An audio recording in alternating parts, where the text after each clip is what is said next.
All right, 2:30. So this is the lesson for May 20th. In it, we're going to start out with those slides that I put in there. The longest distance inside a box is the length from a bottom corner to a top corner on the opposite side.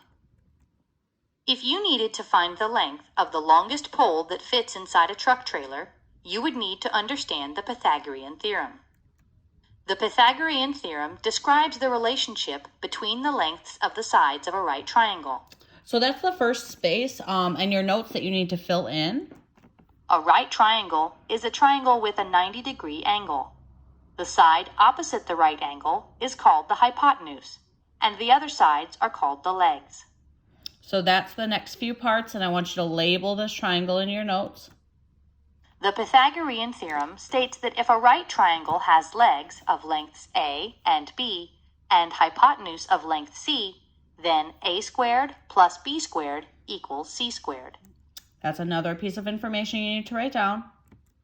To see that the Pythagorean theorem works, start by recalling that a square with side length S has an area equal to S squared. Right, because if this side is S, that means this side is S, and S times S is S squared. So that's what's going on there. Now imagine forming squares at the sides of the triangles.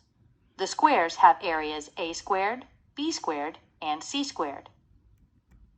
The Pythagorean theorem states that A squared plus B squared equals C squared. So the squares at the legs must be equal in area to the square at the hypotenuse. So what they're saying is that this blue square plus this green square is going to be the same amount of space as this orange square. Move the pieces from the squares with sides lengths A and B to the square with side length C.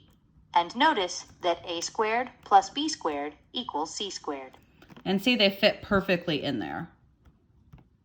Here is a different right triangle. Drag the pieces from the squares at legs A and B to the square at the hypotenuse to verify the theorem again. And see how this one works too. Here is another way to visualize the Pythagorean theorem. The squares formed at legs of length 3 and 4 will have areas of 9 and 16 unit squares. Right, because 4 times 4 is 16 and 3 times 3 is 9. If we were to add up 16 plus 9, we're going to get 25, which means that we should be able to fit 25 squares in over there. The square formed at the hypotenuse has 4 squared plus 3 squared, or 25 unit squares. The length of the hypotenuse is therefore the square root of 25, or 5. And so, like we said, there's 25 squares over here, and 5 times 5 gives you 25, okay? So, what we're doing now is we're going to flip back over here to our work, and we're going to start to figure this out. So, whenever you're doing Pythagorean theorem, it's always going to be A squared plus B squared equals C squared. A and B represent the two legs, and C represents the hypotenuse. And remember, the hypotenuse is always the longest side. Hypotenuse, and it's the longest. It's also the one that's always not touching the right triangle or the right angle. So for example, these are the legs because they're both touching this, whereas this over here is the hypotenuse because it's not touching it. All right, so what we're gonna do is we're gonna label the legs as A and B. It doesn't matter if I label this one A and this one B, or this one A and this one B, because they're both legs. All that matters is that the hypotenuse is always going to be C. So let's say I make this one A and this one B and C. So let's fill in what I've got. So for A, in my formula, I'm going to plug in 6. So 6 squared plus B, I'm going to plug in 8. 8 squared equals C, and it's going to be C squared.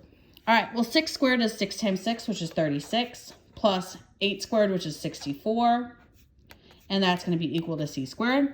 Well, 36 plus 64 is 100, so 100 is equal to C squared.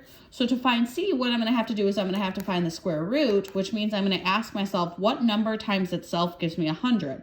Well, that number would be 10. 10 times 10 is 100. So the square root of 100 is 10. So I'm going to get C equals 10. Now, let's say that you didn't know that off the top of your head. There's a number or there's a tool on your calculator to help you with this. So what you're going to do is you're going to type in 100, and then right here is that square root sign.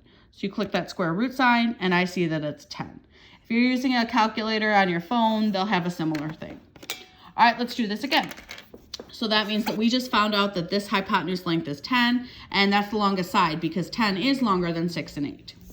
All right, let's find the hypotenuse here. So the hypotenuse is C. It's the one that's not touching the right angle. So that means these two are the legs. I could write A here, B here. I could write A here, B here. It doesn't really matter. So I'm going to put A there and B there. All right, so my formula is A squared plus B squared. So I'm going to do 3 squared plus 4 squared, and that's going to equal C squared. Well, 3 squared is 9, 3 times 3, plus 4 squared is 16, 4 times 4, and that's going to be equal to C squared. 9 plus 16 is 25, so 25 equals C squared.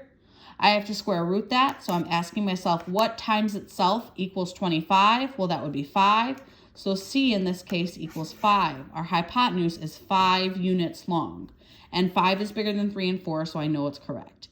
Now, in both of these cases, we got nice, easy numbers. It's not always going to be the case that you're going to get a nice, easy number. So let's say I scoot down to this one in the bottom left corner.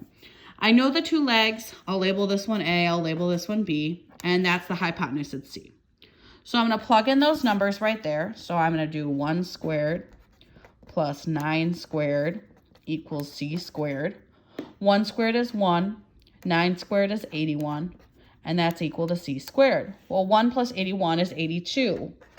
So 82 equals C squared. Well, I need to square root both sides. And when I do that on my calculator, 82 square root, I do not get a nice number. So what I'm going to do on my paper is I'm simply going to write C equals the square root of 82. And if I wanted to, I could round it to what my calculator told me, which is about 9.06. So I could say it's approximately 9.06.